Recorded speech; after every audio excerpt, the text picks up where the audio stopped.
ചുട്ട കോഴിയെ പറപ്പിച്ചവനല്ലേടാ നീ. ഈ കുഞ്ഞിനും സ്ത്രീക്കും നീ തിരികെ ജീവൻ നൽക്. സിറാജുദ്ദീൻ എന്ന ദുർമന്ത്രവാദിയോട് നാട്ടുകാർ ചോദിക്കുന്നതാണ് ഈ ഒരു ചോദ്യം. ഇന്നലെ കേരളത്തെ ഞെട്ടിപ്പിക്കുന്ന ഒരു കൊലപാതകം എന്ന് തന്നെ പറയാം. മലപ്പുറത്ത് പെരുമ്പാവൂർ സ്വദേശിയായ യുവതിയെ മലപ്പുറത്തെ വാടക വീട്ടിൽ വെച്ച് പ്രസവിപ്പിക്കുന്നതിനിടയിൽ മരിച്ചുപോയി എന്നൊരു വാർത്ത. എങ്ങോട്ടേക്കാണ് നമ്മുടെ കേരളത്തിന്റെ പോക്ക് എന്നൊരു ചോദ്യം ഇവിടെ ഉയരുന്നുണ്ട്. ആരോഗ്യ മേഖലയിൽ വളരെയധികം മുന്നിൽ നിൽക്കുകയാണ് നമ്മുടെ കേരളം.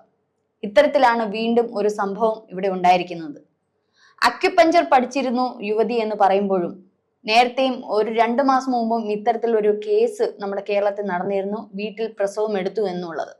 ഭാഗ്യത്തിന് ആ യുവതി രക്ഷപ്പെട്ടു. അത് രണ്ടുപേരുടെയും, ഭാര്യയുടെയും ഭർത്താവിന്റെ അനുവാദത്തോടു കൂടിയാണ് അത്തരത്തിൽ പ്രസവം നടന്നത്. കുഞ്ഞിന്റെ ബർത്ത് സർട്ടിഫിക്കറ്റിന് വേണ്ടി പോയപ്പോഴാണ് സർട്ടിഫിക്കറ്റ് നൽകാത്തതിന്റെ പേരിൽ അന്ന് വലിയ മാധ്യമങ്ങളിലൊക്കെ ചർച്ച വന്നിരുന്നു. പക്ഷേ ഒന്ന് ചിന്തിക്കേണ്ടതായിട്ടുണ്ട്. ആരോഗ്യ മേഖലയിൽ വികസന മുന്നേറ്റം നടന്നുകൊണ്ടിരിക്കുന്ന ഒരു സംസ്ഥാനത്തെ കാര്യമാണിത്. ഇന്നലത്തെ മരണവും ആ കുഞ്ഞും ആ യുവതി മരിച്ചുപോയി. 35 വയസ്സാണ് ആ യുവതിക്ക് ഉണ്ടായിരുന്നത്. പെരുമ്പാവൂർ താലൂക്ക് ആശുപത്രിയിലാണ് ഇപ്പോൾ ഈ മൃതദേഹം സൂക്ഷിച്ചിരിക്കുന്നത്. പോസ്റ്റ്മോർട്ടത്തിനായി കളമശ്ശേരി മെഡിക്കൽ കോളേജിലേക്ക് ഉടൻ തന്നെ കൊണ്ടുപോകും. അപ്പോഴാണ് കുറച്ച് ബന്ധുക്കൾ സിറാജുദ്ദീനെ വളയുകയും അവരുടെ വീട്ടിലെത്തുകയും അവനോട് ഈ ചോദ്യം ചോദിക്കുകയും ചെയ്ത്, നീ ചുട്ട കോഴിയെ പറപ്പിക്കുന്നവനല്ലേ? സിറാജുദ്ദീന്റെ ഒരു ബാക്ക്ഗ്രൗണ്ട് എന്ന് പറയുന്നത് ഒരു ദുർമന്ത്രവാദി എന്ന് തന്നെ പറയേണ്ടിയിരിക്കും. കുറച്ച് ദുർമന്ത്രവാദവും മറ്റുള്ള കുറച്ച് കാര്യങ്ങളും ഒക്കെ ആയിട്ടാണ് സിറാജുദ്ദീൻ നടക്കുന്നത്. പക്ഷേ ഇവർ താമസിക്കുന്ന വാടക വീട്ടിലെ അയൽവാസികൾക്ക് അയൽക്കാർക്ക് പോലും ഇവരുടെ ശരിക്കുമുള്ള കാര്യങ്ങളോ ഇവർ എത്ര പേരാണ് ആ വീട്ടിൽ താമസിക്കുന്നത് എന്നോ ഒന്നും ഒരറിവില്ല. 4 കുട്ടികൾ അടങ്ങുന്ന ഈ ഒരു കുടുംബം, ഭാര്യ വല്ലപ്പോഴും കുട്ടികളെ ഓട്ടോയിൽ സ്കൂളിൽ കയറ്റി അയക്കുന്നത് മാത്രമാണ് അയൽക്കാർ കാണുന്നത്. ഇവരുടെ ശരിക്കുമുള്ള വിവരമോ അല്ലെങ്കിൽ ഇവരുടെ ഭർത്താവിനെ പറ്റിയോ ഒന്നും ഇവർ പലപ്പോഴും പറയാറില്ല. അയൽവാസിയായ ഒരു സ്ത്രീ ഒരിക്കൽ ചോദിച്ചു, ഗർഭിണിയാണോ എന്ന് ചോദിച്ചപ്പോൾ അതെ എന്ന് മാത്രം ഉത്തരം നൽകി തിരിച്ചു പോവുകയാണ് ചെയ്തത്. സിറാജുദ്ദീന്റെ ജോലി എന്തെന്ന് വാടക ഉടമസ്ഥൻ സ്വാഭാവികമായിട്ടും ഒരു വാടക വീട് എടുക്കുമ്പോൾ തിരക്കുമല്ലോ. ആ വീടിന്റെ ഉടമസ്ഥൻ ചോദിച്ചു, എന്താണ് ഭർത്താവിന് ജോലി, അല്ലെങ്കിൽ എന്താണ് തനിക്ക് ജോലി എന്ന് ചോദിച്ചപ്പോൾ പള്ളിയിലാണ്, മുസ്ലിം ഇത്തരത്തിലുള്ള മോസ്കിൽ ഒരു പള്ളി അധ്യാപകനായിട്ടോ അല്ലെങ്കിൽ മദ്രസയിലോ അധ്യാപകനായിട്ടോ ഒക്കെ പഠിപ്പിക്കുകയായിരിക്കാം. അത്തരത്തിലാണ് ഒരു ചോദ്യത്തിന് ഉത്തരം നൽകിയത്. പക്ഷേ ഇയാൾക്ക് മടവൂർ കാഫില എന്ന യൂട്യൂബ് ചാനലുണ്ട്. ഇതിലൂടെ തന്നെ പ്രദർശിപ്പിക്കുന്നത്, അതായത് ഈ ഒരു യൂട്യൂബ് ചാനലിലൂടെ ഇവർ പ്രചരിപ്പിക്കുന്ന മന്ത്രവാദ ചികിത്സയും അന്ധവിശ്വാസങ്ങളും ഒക്കെയാണ് ഈ ഒരു മടവൂർ കാഫില എന്നുള്ള ഈ ഒരു യൂട്യൂബ് ചാനൽ. അതിനകത്ത് തന്നെ ഏകദേശം 63,500 പരം സബ്സ്ക്രൈബേഴ്സും അത്രത്തോളം വ്യൂവേഴ്സും ഉള്ള ഒരു ചാനലാണ് മടവൂർ കാഫില. അപ്പൊ ദുർമന്ത്രവാദം പ്രചരിപ്പിക്കുകയാണ് ചെയ്യുന്നത്. ഇത്തരത്തിൽ വളരെ നിഗൂഢത നിറഞ്ഞ ഒരു സാഹചര്യം ജീവിതം തന്നെയാണ് സിറാജുദ്ദീനും ഭാര്യയും നയിച്ചിരുന്നത്. ഭാര്യ അക്വപഞ്ചർ എന്ന ആ ഒരു ചികിത്സാ രീതി പഠിച്ചിരുന്നുവെന്നും ഈ പ്രസവങ്ങളല്ല, ഇപ്പൊ ഈ 5ാമത്തെ പ്രസവമാണ് നടന്നിരുന്നത്. 5ാമത്തെ പ്രസവത്തിന് മുമ്പുള്ള 4 കുട്ടികളുടെയും പ്രസവം സ്വമേധയാ എടുക്കുകയായിരുന്നു. നമുക്ക് ചിന്തിക്കാൻ പോലും പറ്റില്ല. ഒരു പ്രസവം എന്നൊക്കെ പറയുമ്പോൾ ഇന്നത്തെ പണ്ട് കാലങ്ങളിൽ വൈറ്റാട്ടി എന്ന പേരിലുള്ള ഒരു വിഭാഗമാണ് പ്രസവമൊക്കെ എടുത്തിരുന്നത്. അന്നത്തെ ആ ഒരു കാലഘട്ടത്തില് അന്ന് ഇത്തരത്തിലുള്ള ആരോഗ്യ വികസനങ്ങളോ അല്ലെങ്കിൽ ഇത്തരത്തിലുള്ള ഹോസ്പിറ്റലുകളോ ഗവൺമെന്റ് ഹോസ്പിറ്റലുകളോ ഒന്നും ഇത്രത്തോളം ഒരു വികസനങ്ങളൊന്നും അന്ന് നമ്മുടെ കേരളത്തിൽ ഇല്ലായിരുന്നു. എന്നിരുന്നാലും അന്നും ആരോഗ്യ മേഖല നന്നായിരുന്നു. ഇന്ന് അതിനേക്കാൾ ഏറെ മികവ് പുലർത്തുന്ന ഒന്ന് തന്നെയാണ്. നമ്മുടെ ഒരു ജില്ലയിൽ അല്ലെങ്കിൽ ഒരു പ്രദേശത്ത് തന്നെ, നാട്ടുപ്രദേശങ്ങളിൽ തന്നെ ഗവൺമെന്റ് ഹോസ്പിറ്റലുകൾ കൂടാതെ തന്നെ പ്രാഥമിക ആരോഗ്യ കേന്ദ്രങ്ങളുണ്ട്. ആശാ വർക്കേഴ്സ് ഉൾപ്പെടെയുള്ളവർ നിരന്തരം ഓരോ വീടുകളിലും കയറിയിറങ്ങും. ഗർഭിണികൾ ഉണ്ടോ എന്ന് ചോദിക്കും. ഉണ്ടെങ്കിൽ അവർ എല്ലാ മാസവും വന്ന് അവരുടെ സുഖവിവരങ്ങൾ അന്വേഷിക്കുകയും അവർക്ക് വേണ്ടുന്ന വൈറ്റമിൻ ടാബ്ലറ്റ് മെഡിസിൻസ് ഉൾപ്പെടെയുള്ള കാര്യങ്ങൾ നൽകുകയും വേണ്ടുന്ന നിർദ്ദേശങ്ങൾ നൽകുകയും ചെയ്യും. അത്രയേറെ ഓരോ വീടിനെയും പ്രതിനിധീകരിച്ച് ആശാപ്രവർത്തകർ ഉൾപ്പെടെയുള്ളവർ വരികയും പോവുകയും ഒക്കെ ചെയ്യുന്ന ഈ ഒരു നാട്ടിലാണ് ഇത്തരത്തിലുള്ള സംഭവം ഉണ്ടായിരിക്കുന്നത്. കൗൺസിലർമാരുണ്ട്. ഇത്തരത്തിലുള്ള ഒരുപാട് ആരോഗ്യ മേഖലയിൽ ഒരുപാട് പ്രവർത്തകർ ഉള്ള ഈ ഒരു നാട്ടിലാണ് വീട്ടിൽ പ്രസവം എടുക്കുന്നത്.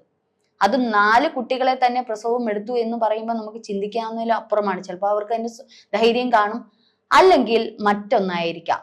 ഈ സിറാജുദ്ദീനെ ഞാൻ കാട്ടാളൻ എന്ന് തന്നെ എനിക്ക് വിശേഷിപ്പിക്കേണ്ടിയിരിക്കുന്നു.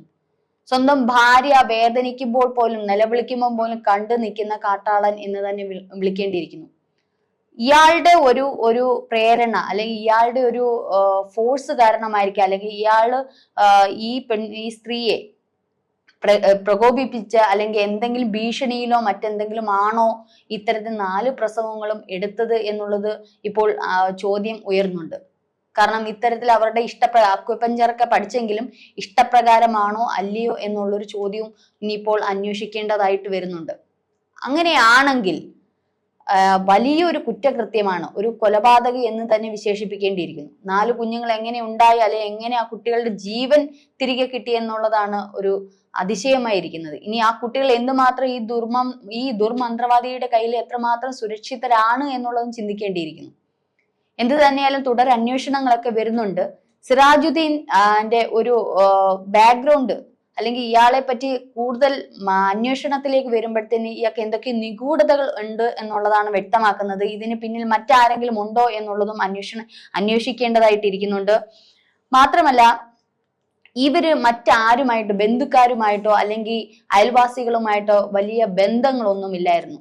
ഒരു നിഗൂഢമായിട്ടാണ് അവരുടെ ജീവിതം. 4 കുട്ടികൾ എന്നൊക്കെ പറയുമ്പോൾ നമുക്ക് ചിന്തിക്കാം, കുട്ടികൾ എപ്പോഴും പുറത്ത് ഇറങ്ങുകയും കളിക്കുകയും അല്ലെങ്കിൽ അങ്ങനെ മറ്റുള്ള അയൽപക്കത്തൊക്കെ ആണെങ്കിൽ അങ്ങനെയൊക്കെ പോവുകയൊക്കെ ചെയ്യും. പക്ഷെ ഈ കുട്ടികൾ വീട്ടിൽ നിന്ന് പുറത്തോട്ട് ഇറങ്ങില്ല.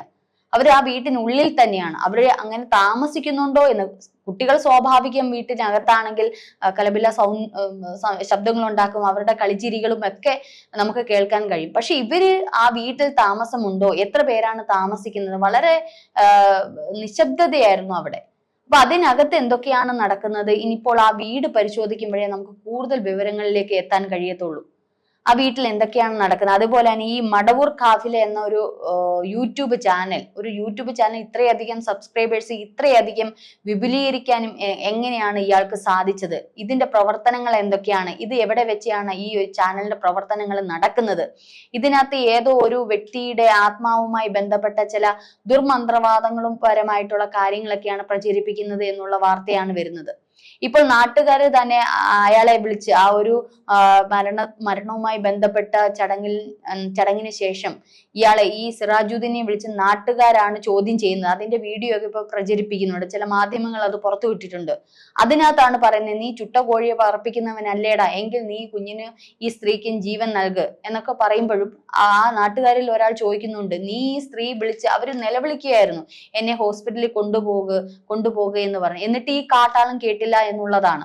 അപ്പൊ ചോദിക്കുന്നുണ്ട്, അവർക്ക് വേദന വന്നപ്പോൾ അല്ലെ, അവർക്ക് ഇപ്പം നമുക്കറിയാം നമ്മുടെ ജീവൻ നഷ്ടപ്പെടുന്ന ഒരവസ്ഥ എത്തുമ്പോൾ നമുക്ക് തീർത്തും വയ്യാത്ത ഒരവസ്ഥ എത്തുമ്പോൾ നിലവിളിച്ചു പോകും, അല്ലെങ്കിൽ പറയും എനിക്കിത് എത്ര വിദഗ്ധയാണ്, ഇപ്പൊ അവര് തന്നെ പറഞ്ഞാണ് സ്വമേധയ വീട്ടിൽ പ്രസവം എടുത്തോളാം എന്ന് പറഞ്ഞതാണെന്നാണ് സിറാജുദ്ദീൻ പറയുന്നതെങ്കിലും ഒരു പക്ഷേ അതിൽ കയ്യിൽ നിൽക്കില്ല എന്നൊരു സ്ഥിതി എത്തുമ്പോൾ ഭർത്താവിനോട് പറയുമല്ലോ. അപ്പൊ അത്തരത്തിൽ പറഞ്ഞപ്പോൾ എന്താണ് നീ ചെയ്തത് എന്ന് പറഞ്ഞപ്പോൾ ഞാൻ അമ്മയെ വിളിച്ചു, എന്നിട്ട് നിന്റെ അമ്മ വന്നില്ലേ എന്ന് ചോദിക്കില്ല, അമ്മയെ വിളിച്ചു, ഞാൻ അതിനു വേണ്ടുന്ന വണ്ടി അറേഞ്ച് ചെയ്യുന്നു എന്നൊക്കെ തരികിട വർത്തമാനങ്ങളാണ് ഈ സിറാജുദ്ദീൻ എന്ന് പറയുന്ന ഈ കൊലയാളി പറയുന്നത്. എന്ത് തന്നെയാലും ഇപ്പൊ അന്വേഷണങ്ങൾ പുരോഗമിക്കുകയാണ്. പോസ്റ്റ്മോർട്ടം നടക്കുന്നുണ്ട്. പോസ്റ്റ്മോർട്ടത്തിന് ശേഷം എന്താണ് എന്നുള്ളത് ഇപ്പോൾ പോലീസ് അന്വേഷിക്കും, സിറാജുദ്ദീനെ കസ്റ്റഡിയിൽ എടുക്കും, വീണ്ടും തുടരന്വേഷണം നടക്കും. അങ്ങനെയെങ്കിൽ ഇതിന്റെ പിന്നിൽ പ്രവർത്തിച്ച മറ്റ് ഏതെങ്കിലും സംഘടനകളുണ്ടോ, ഈ ദുർമന്ത്രവാദവും ഇത്തരത്തിലുള്ള കാര്യങ്ങളൊക്കെ പ്രചരിപ്പിച്ചതിൽ എന്തെങ്കിലും സംഘടനകളോ മറ്റേതെങ്കിലും വ്യക്തികളോ മറ്റ് കൂട്ടുപ്രതികളോ ഒക്കെ ഉണ്ട് എന്നുള്ളത് നമുക്ക് വ്യക്തമാകും. തുടരന്വേഷണത്തിൽ അത് കാണാൻ സാധിക്കും.